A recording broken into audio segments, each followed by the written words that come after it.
Howdy, Chris Rankin, one of the voices of the 2021 Cinch National High School Finals Rodeo. It's always a privilege and a pleasure to get to catch up with American Hat ambassadors today. Cash Goble from the state of Georgia. Cash, it's good to see you here at the National High School Finals. You know, it's been a year to remember.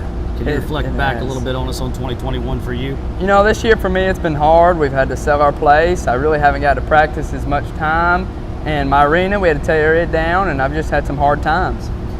You know, how does somebody of your age go about overcoming those obstacles that's been thrown your way? You know, I'm kind of the glass empty instead of glass full, and I've really tried to change that, and I just always try to stay positive. And we lost our arena, and I thought the world was going to come to an end when I didn't get to practice. And I just wrote my dummy. I did what my parents told me, and I wrote the dummy. I really stayed focused and just practiced my mentality.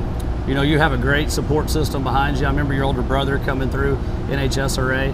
Yes, sir. What does that support system mean to you? Oh, he's great. Now, we may butt heads a little bit every now and then, but he is a great, you know, he's always pushed me to be the best. We're always pushing each other, and he's kind of got back into the rodeo these last few years, and I've really tried pushing him, and we always just push each other to be our best. Awesome.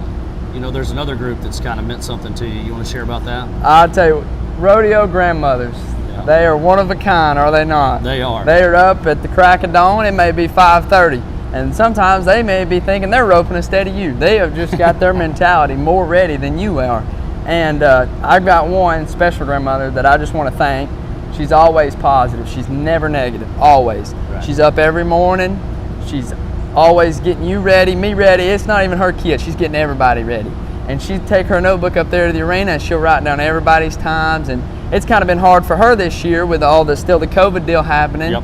And she's beat breast cancer twice. Wow. And it's amazing. And she inspires me to be that positive. And whenever I'm having a bad day, I just, think there's no worse day than that. That's absolutely. My worst day should be nowhere near as that. That's just amazing. Absolutely. How she keeps going. Absolutely.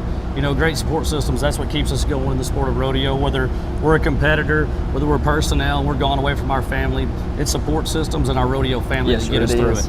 So let's fast forward a little bit. How has your week gone so far here for you this week? You know, we just speak about hard times, and last night I had hard times, and I'm just trying to make the best out of it. And as Keith Maddox says, one of his favorite sayings is, I've never have a bad day, just a bad 15 minutes. And that's what happened with me last night. I just let it go. I'm refreshed, and I'm ready for Friday morning. Awesome. What events did you qualify in? The calf roping, yes, sir. In the tie-down roping.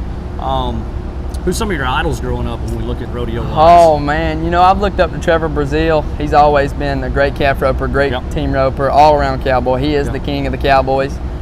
Really, my uncle, to be honest. I've always looked up to him. I've always strived to be like him.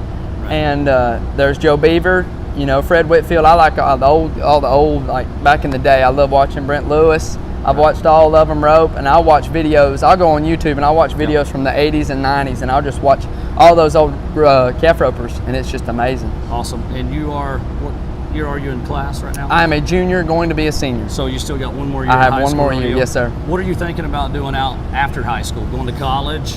So there's a man, Ryan. It's actually Ryan Jarrett's daddy. I looked up to Ryan. I meant to say that. And back home, I we buy cattle, and I can either do that and kind of rodeo, and I've got college rodeo, but I've tried to stay strong on my education and go into school and have good grades, and I've kind of want to go to school to be an orthopedic surgeon or a dentist. So I've got to make a choice here coming up. I've got to apply for schools in the fall, and it's a hard time, and I'm just trying to make the right decision. Absolutely. Man, I'll tell you what, we wish you the best of luck here the rest of the week. Talking to you here today, you're the true definition of what Keith Maddox meant when he created the Positive Times. You've overcame a lot in just your young career in rodeo and in life in general. It's a great story. It's a pleasure getting to visit. We're here with you today. Whenever we talk about positive times, this young man right here is the definition of it. And remember, on behalf of the American Hat Company, it's all about those positive times.